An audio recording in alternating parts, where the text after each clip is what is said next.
Good morning. My name is Leslie Williams, and today's date is May 6, 2012. And I'm in San Diego, California right now. And I don't make the best of videos. I'm learning disabled, and I tend to act a teeny bit silly when I make my videos because I'm video shy. But it's all good because I make these videos for an informative and educational nature in order to be able to brief fellow San Diegoans and fellow Americans in reference to the expeditions of what is known as organized stalking. And organized gang stalking, cause stalking, revenge stalking, etc. And, please make sure that you pay attention to the YouTube video that's in the comments feature of this one, and if it doesn't appear right away, just stay tuned to this particular video. It will be copied and pasted eventually into the comments feature of this YouTube video. And it will be of an informative nature and possibly of a continuation nature in reference to the host video, which is this one. Now, the reason why I'm making this particular video file is I want fellow American citizens to understand something, and fellow San Diegoans to understand something. I have been a target of this crime openly now, in reference to the electronic harassment, the organized stalking, and blatant use of remote neural monitoring now since 2002. I have been a literal target of this crime at least since 1983. Okay, and I want to also state that a lot of things have been discovered by me since 2004. Okay, and I didn't talk to my parents for over 20 years, and throughout that 20-year time period, I talked to them, and what I mean by didn't talk to them, I didn't have no relationship with them whatsoever, and I only spoke to them over a 20-year span, maybe 4 or 5 times, and that was by phone. I think I saw them once when they came up from Tennessee to Michigan, and I saw them briefly for a few minutes because they were visiting my sister.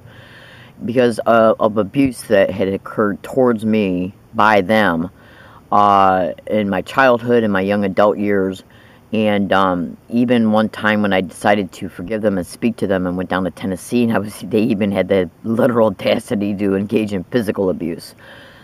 So the point I'm trying to make is that as far as my family's involvement and my parents' involvement in this organized stalking expedition was not known by me at all until between 2004 and 2009.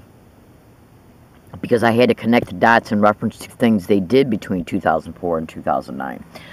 And so, as a result of additional things that I discovered as a result of finding out what I found out between 2004 and 2009, I discovered that the abuse that I went through as a child and as an adolescent and a young adult was directly connected to how they were connected to organized stalking and organized crime, and it did have some military attachments. Now, when you hear that, you might think to yourself, how the hell does military got to do with organized crime and possibly even more than, well, I'm not going to say possibly because I already know it, human experimentation. Listen to me and understand something. Stay with this video, and what I'm saying will make total sense to you. Go to Google and type in a gang stalking tech, everything you need to know. It's a manifesto of a manager who hosts and manages and directs the gang stalking crews that portray the harassment towards a target when a target is out in the community. And he wrote a manifesto offline and then went to an internet cafe and posted it online, and it spread like wildfire in the gang stalking online community. And it even says it flat out, literally flat out, right in the manifesto, that they are involved in research, because they are involved in a lot more than just harassment. He's just the manager of the harassment crews. In the manifesto, you'll clearly see that the syndicate is involved in a bunch of different things, and they have a bunch of different bureaus. And what bureaus are the different sections of the syndicate that play and direct and manage and host and expedite different areas of expeditions that happen towards a target. And it flat out descriptively mentions research practically throughout the whole manifesto, because they make money off the research. Okay, Now, I'm going to get back to the meaning of this particular video, and like I said, please pay attention to the YouTube in the comments that are going to be in the comments feature of this YouTube video, and they will appear in the near future. This particular video is going to be in reference to how I've been gang stalked in San Diego, from the states that I came from to San Diego, in 3 separate calendar years, 2006, 2011, and 2012. 2011 and 2012 are directly connected to each other because I'm still here. Today's date is May 6, 2012. I arrived in San Diego on August 8th, 2011. On August 13th, 2011, I moved and started camping out 150 feet right next door to the FBI building in San Diego, and stayed there from August 13th, 2011 all the way up until February 21st, 2012. Now, and I'm still here, I'm just at a different hiking area now. And the reason why I'm making this particular video file is I want you to help you to understand something. I was gang stalked in Michigan, okay, openly from 2002 up until 2000, well, all the way up until 2011, because I left Michigan, went to a couple different states, and then went back to Michigan, and now I'm back here in California, okay? So just pay close attention to what I'm saying here. Again, I was gang stalked in Michigan openly. It started in 2002. So I left Michigan for a time period in 2006 and came here to San Diego for 37 days. And that occurred around late September, and I stayed until November 6th, 2006. Within that small time period of 37 days, I was sending emails to Amnesty International, the ACLU, and a prosecutor in Wayne, Michigan, in reference to what had happened to me in San Diego, and about how what happened to me in Michigan, and about how I was being harassed in San Diego. Yeah. Now, the emails are somewhat descriptive, and they are descriptive enough to where the things that I describe can be 100% be understood as being gang stalking expeditions that was expedited towards me, because what I'm describing are gang stalking tactics, but I didn't know it was gang stalking back then because I didn't have a name for it. I didn't discover what gang stalking was until June 9th, 2009. I also sent some emails to a prosecutor about where I was staying at, and within 4 to 5 days, the San Diego police came to one of my camping hiking areas. First, I got a neighbor to come and evict me from one. I left from there and went to another one about 2.5 blocks away, and then the next morning the San Diego police came and evicted me from that one. And as a result of their direct physical appearance to that hiking area on that morning, they played out what is known as a street theater in gang stalking expeditions. And how did they do that?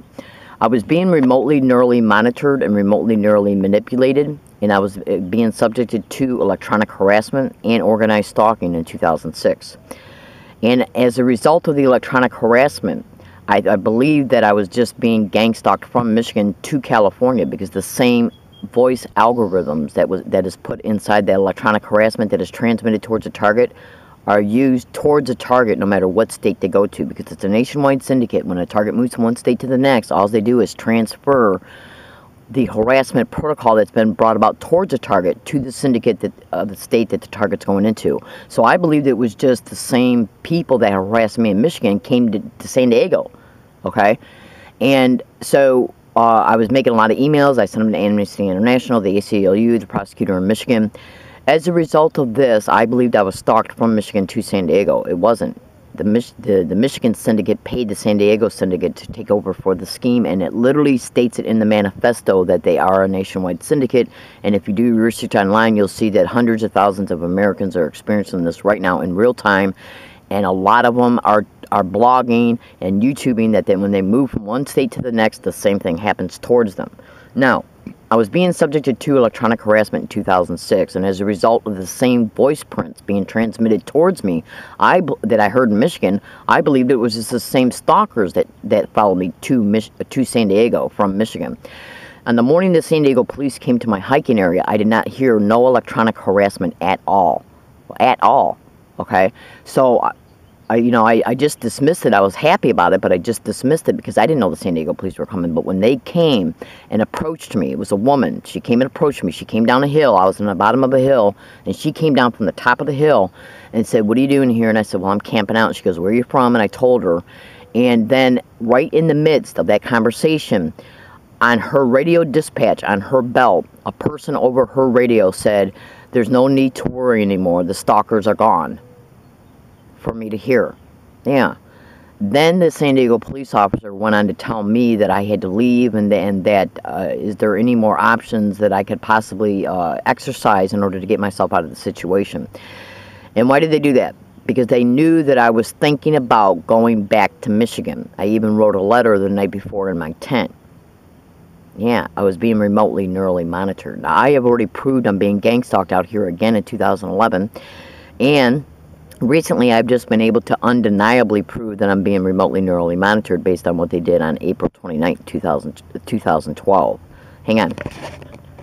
Now, I'm going to have to stop this video because I'm almost running out of time right now as far as my memory card goes in this particular video. So I promise you what I'm going to do is I'm going to... So what she did was she basically just came down and created a street theater for me to believe that the stalking situation was gone and done, to make me believe that everything was okay and that I could just go back to Michigan. I was also manipulated to have what is known as an artificial headache, a migraine, which helped influence my decision to just give up and follow through on possibly going back to Michigan, because as a result of them remotely neurally monitoring me, they knew I wrote a letter. Yeah, and I know people are going to think to themselves, this sounds too crazy. What I want you to do until I put that YouTube video in the comments feature of this one is go to the internet, okay? Go to YouTube and type in remote neural monitoring and listen to all of the NYC Chronicle videos, the YouTube videos. Also listen to other targets videos that are discussing remote neural monitoring, and thoroughly investigate at Google remote neural monitoring and Gloria Naylor in remote neural monitoring. Gloria Naylor is an author. Yeah. She's being also subjected to the same thing as I am. She's an author. She's a well-known author who gives seminars, and she's invited to talk at universities all over the country. She's also subjected to the same thing, and she writes about it as well. Everything I just got done describing to you is happening to my fellow brothers and sisters that are online that I have just described to you, that you can go on Google and you'll be able to see that I'm telling you the truth. Make sure you observe the YouTube video that's going to be in the comments feature of this one for a continuation of this one, so you can fully understand how the San Diego police played a direct role in me having to go back to Michigan, where I was tortured for 4.5 years before I finally came back here in August of 2011. My name is Leslie Williams. Today's date is May 6, 2012. I'm in San Diego, California, and I'm being subjected to remote neural monitoring, gang stalking, which is also called organized stalking, and electronic harassment. And I've already proved that I'm being gang stalked here in San Diego, right back here, right now. And you can see that just by going to YouTube and typing in "learning disabled woman catches gang stalker admitting they were put on bus to harass." And also go to YouTube and discover how I'm being treated as a result of the whistleblowing. Go to YouTube and type in "learning disabled woman brutally assaulted on MTS bus." And make sure you look at what's in the comments feature of that video. That assault was predicted 9 days before it occurred in an email file. What's the likelihood of that happening if this gang stalking expedition wasn't happening towards me in California? My name is Leslie Williams. I appreciate your time in watching my video.